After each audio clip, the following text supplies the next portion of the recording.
Welcome to Business or Pressure, taking the pain out of massage business with me, Allissa Haines. This is your no-nonsense guide to managing your business money.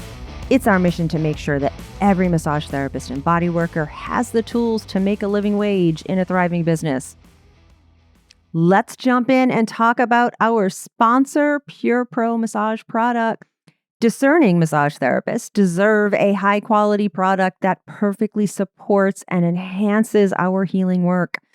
Pure Pro Massage products are created by a massage therapist for those of us who care deeply about the quality of our massage products. Pure Pro's full line of oils, creams, and lotions has everything you need for your favorite modality and will always leave your client's skin feeling clean and fresh after every treatment. Just for ABMP members, we've put together the 5 most popular products for you to explore in your practice in our ABMP All For You kit. You can experience the clean feeling and easy washability of Ultra Massage Oil, lovingly called our liquid lotion. You seriously never felt an oil like this. You can explore the versatility of the Deep Tissue Massage Cream with its very light, non-greasy feel and gives you the perfect combination of grip and glide. You can discover why the hypoallergenic massage lotion is used at cancer centers all over the country. It is so gentle. And you can learn how the natural activated Arnica extract in the Peppermint Pedango foot cream and the Arnica relief lotion enhances the pain relief of your soothing massage and bodywork techniques. Pure Pro Massage products are nut-free, gluten-free, cruelty-free, and made with natural ingredients in the USA, actually right here in Massachusetts. Log into your ABMP membership at abmp.com, click on the industry discounts button, and you're going to find the special link to get you to Pure Pro's ABMP kit. That kit is more than $80 worth of product for $50 with free shipping, and you get a $10 coupon for your next offer. All right, folks, we are starting summer, and I don't want to give people a lot of money homework, but I do want to give us things to think about. And today we're going to think about the things that we do sometimes that limit our income, and we usually do these things with really good intent and typically without thinking it through and realizing that we're going to lose money. And sometimes we fall into the it's good for exposure trap, and sometimes it is good for exposure. But there are some real tangible factors to consider when you're thinking about volunteering any kind of work, whether it be a charity gig or some kind of public event. And whether it be something you're doing for free or just making a little bit of money or actually having to pay to be there, next time you get asked to do some kind of event, volunteer or otherwise, here's what to think about. Do you need new clients? If your schedule is full and you already get good referrals from your current base, you probably don't need a ton more face time in your community. But if you are looking for more clients in a particular niche, getting out and meeting people can be helpful. Second question, how much will it cost you in lost wages? Is this event on a regular workday for you? Is it going to cost you lost clients? Is the event going to be worth it financially? So consider how many new clients you would have to gain at this event to make it worth your time, and let the math help you decide if you should do it. 3, will your ideal clients be there? If you're trying to build a clientele full of senior citizen clients, this free event at a preschool open house is probably not going to be a good fit. Next, will you have access to the attendee contact information and permission to use it? So sometimes vendors are given the attendee list, including email addresses. Sometimes the event organizers are really good about sending emails to potential attendees and then actual attendees, and including volunteer and vendor information. At the very least, you want to be able to collect people's emails or contact information at and during the event and be ready and willing to send a welcome email to anyone who joins your list within 48 hours of the event. If you get this contact information and then you don't follow up with it, why bother? Next question. Will the job strengthen an existing relationship? Some things you just do for goodwill. if it's a cause you believe in, if the client who asks you is a valuable client who gives you lots of referrals and comes in regularly and is clearly a supporter of your business, sometimes it is good business sense to be good to the people who are good to you, and you can feel good about it. So that's a win-win. And finally, consider, what are your deal breakers? I've used it as an example for a few times. So obviously one of my deal breakers is that I won't work an event that conflicts with my regular office hours, especially if I already have people scheduled. I also won't donate time to any organization that does not align with my personal values. So if I'm asked to do something, I'm going to do a little bit of background check on who this event is benefiting and who's running it. And I'm going to make sure I can feel good about aligning with them. And that's it. Do you need new clients? Is it going to cost you anything in lost wages? Will your ideal clients be there? Will you have access to their contact information? Is this going to strengthen an existing relationship? And what are your deal breakers? Those are the things to think about whenever you're asked to do some kind of event. The beauty of working for yourself, the beauty of being your own boss, is that you get to decide if you say yes or no, and you don't have to explain that answer to anybody. So keep that in mind the next time somebody asks you to attend an event or do something. Try to pause before your gut instinct to be helpful and say yes to everything kicks in. Try to pause and say, let me get back to you on that. And then you can consider these questions and make a really good decision that you can feel great about. That's it. That's what I got today. Now we've got our chat with a colleague. I am here with Chris Widland, owner of and craniosacral practitioner at Still Point in Vermont. I have known Chris since 2010-ish, when we were both volunteers in a conference planning committee. And for several years, Chris's house in Vermont was my road trip destination and refuge for random holidays like the 4th of July. They had a really sweet little parade in her town. And I think I spent a New Year's Eve or two up there. Welcome, Chris. Thank you. It's so good to be here. Tell us a little bit about what your practice is. So at this point, which is 23 years, 22, 23 years into its evolution, my practice is a craniosacral practice. I am licensed to touch as a massage therapist, so I do have that background, and was introduced to craniosacral actually during massage school. I had a really bad ski accident in which I had multiple facet joints injured in my cervical spine. That was what the doctors were paying attention to, and they were very concerned about any sudden impacts or big impacts that I might sustain in the next year or two. What was really the problem for me is that I had an undiagnosed concussion, and I could not keep a train of thought. My mind could not hold anything. And that was very different from life before, where my brain is like a vault. And now it was like a sieve. And so I couldn't even handle being touched in massage school, which is not good for massage school. I started getting craniosacral sessions from one of my teachers that I felt very comfortable with. And he started very slowly and very lightly, and just let my nervous system relearn safety through touch. And that was huge for me. It was at that point that I knew that craniosacral in some capacity was going to be part of my life, and not just my life, but my business. Maybe not just my business, but my life for the rest of the time that I was here. And so when I finished massage school, I dove right in, actually. I worked with an osteopath that was in the area. This was out in Seattle at the time. And he came and he taught what would probably be more considered biodynamic craniosacral at this point. It's more based on fluid and deeper rhythms. And so I worked with him, moved to Vermont, moved back to the East Coast, which was home, and started my business.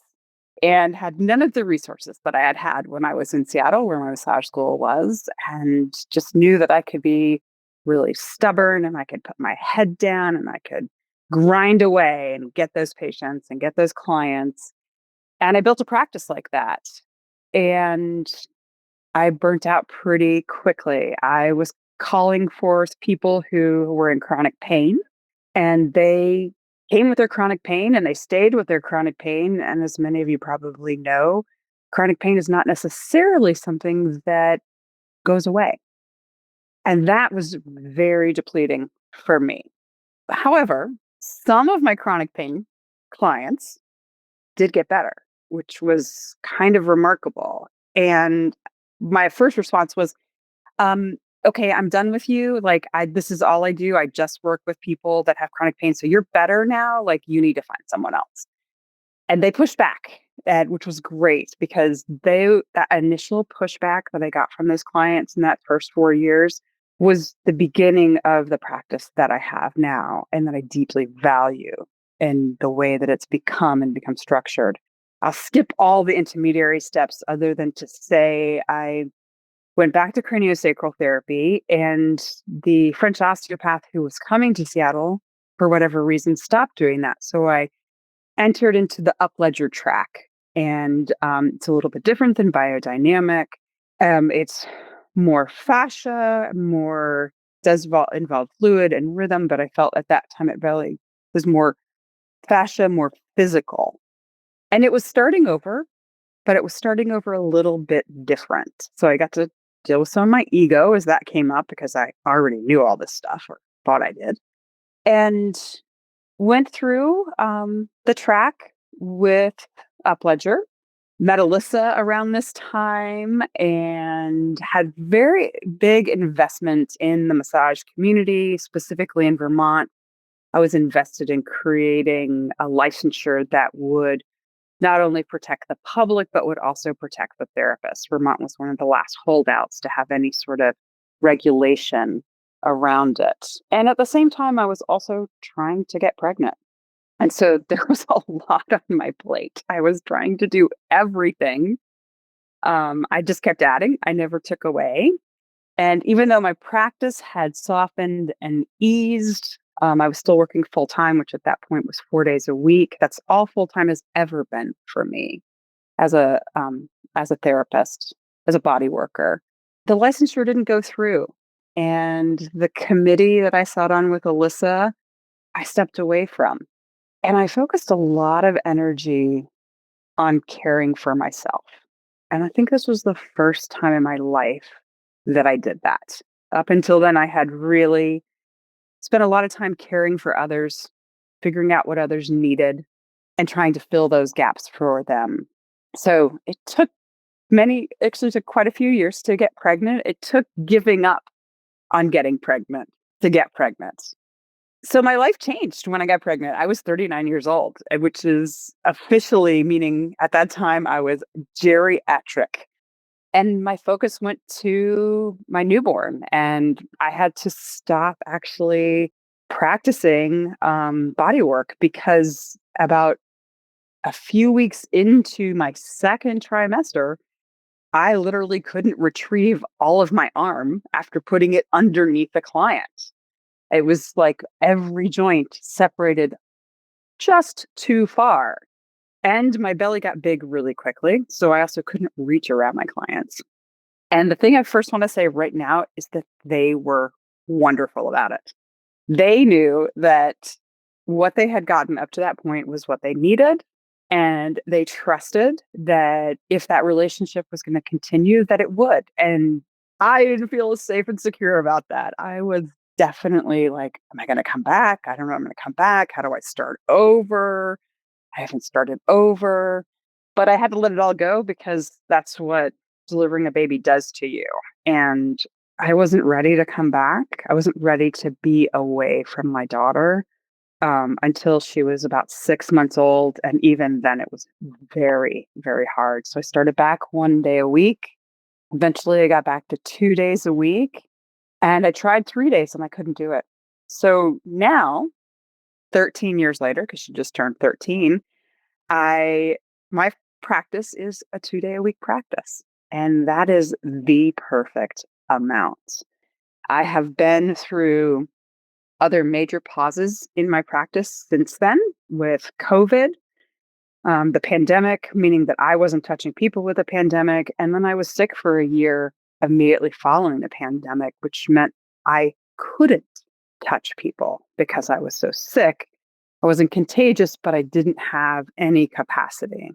And it's taken healing from that, which is still a continual process. I'm not done healing from that, but it's taken my daughter being born, the world shutting down, and me getting so sick that all I could do was sit in a chair for a year to realize that I can't be everything for everyone. So my practice now is a craniosacral practice. I see clients 2 days a week. It is a perfect amount of time for me. They have the luxury of scheduling online, which means that they can go in and access an appointment whenever they want. That did not exist when I was in school. I had to manage that all myself for much of my practice. And they can change their mind. They can really listen to what they need. So they can say, oh, I had that appointment scheduled and it doesn't work. And then they can unschedule it or reschedule it. That was probably one of the big first steps for me to separate myself from my client.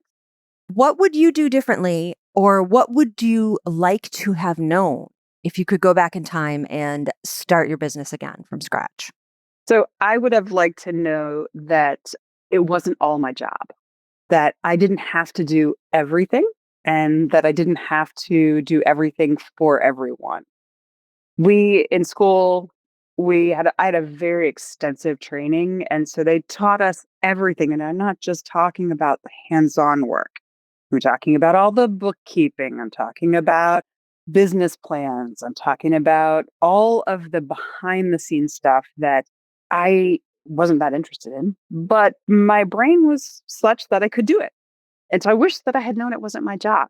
I also really wish, as part of that, that they had stopped and said, not just on day one, because this question did happen on day one. Why are you here?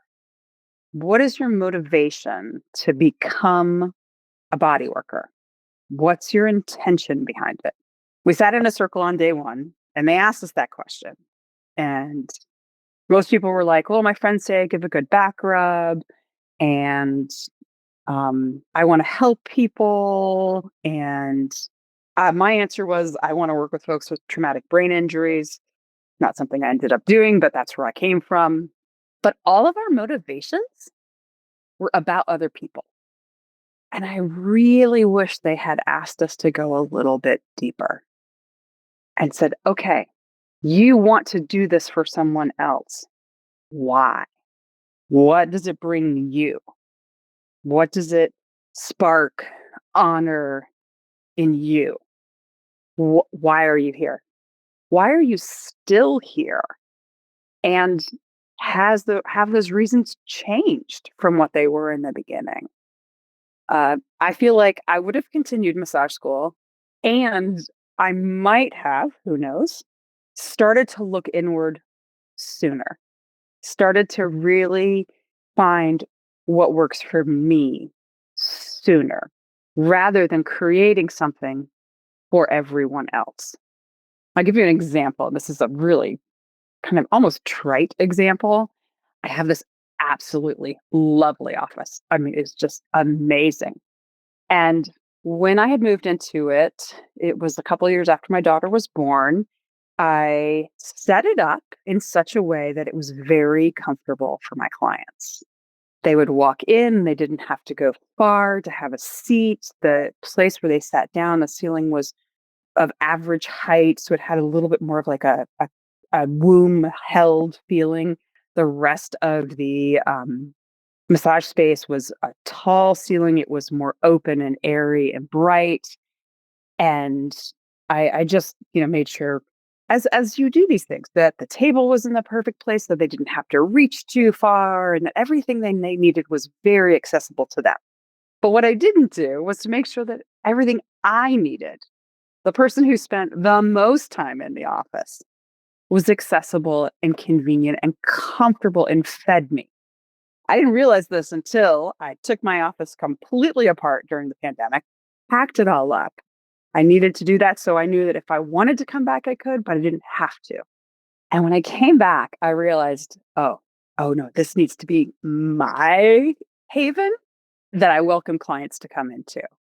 And so I filled it with plants that needed to be watered regularly. I put myself and them into the sunniest, light-filled area from the beginning because that's what fed me.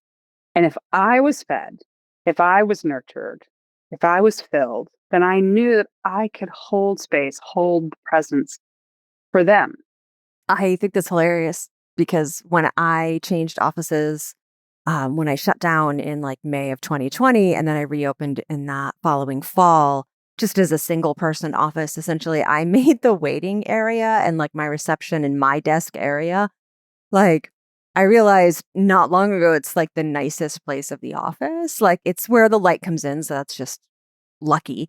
And I have lots of plants, and I don't have a desk. I have a big round table.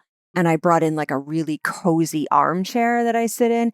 And my clients come in and are like, this is very cozy. And I'm like, thanks. I spend a lot of time here. And we go into the massage room, which is also lovely and cozy. And, but it's, it's darker and it's got lights and like lots of ambient light and it's calm and whatever. But the coziest place in my office is in that big chair in the front, by the front door where I sit playing games on my phone or reading a book until clients walk in because I spend a ridiculous amount of time in that office. When I go to work, I'm usually there for a 10 or 12 hour day I have lots of time between clients and or a big break in the middle of the day. So I have lots of downtime there and I wanted it to be the coziest place it could be. And I think that, asking yourself, like turning that question inward, why do you want to be a massage therapist? Why do you want to be a body worker? Turning it from, I want to help people, which is like the generic reply to what you're going to get from the career is a really good way to lay a foundation for better boundaries too. Like when you say, when my aspiration is I want to help people, you end up working weird hours to suit other people's schedule. Whereas when you say, I would like to be self-employed with a level of independence and autonomy and decision-making you don't get when you work for somebody else, your schedule becomes what you want it to be. And you can serve your people within those boundaries. So I think that is a lesson we don't often learn until well into our career when we've burnt out. I was thinking about if I was to be in a teacher or educator role now, some questions that I would ask back to my students.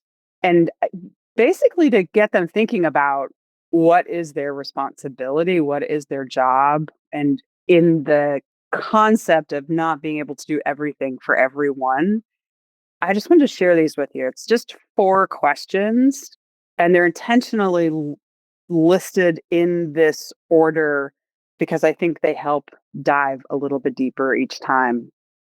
So the first question, is it really our responsibility to make sure our client heals? The second question is it our responsibility to make sure our client repairs? The third question is it our responsibility that our client progresses forward? And the final question is, what is actually our responsibility to our clients? And when I sat with that, especially for me, that last question, I came up with 3 answers for myself. And in my practice, what is my responsibility to my clients? It's transparency, it's confidentiality, and it's presence. And what I thought was really interesting is that none of those were bodywork techniques. I was going to say my answers are our responsibilities are to show up and meet people where they're at.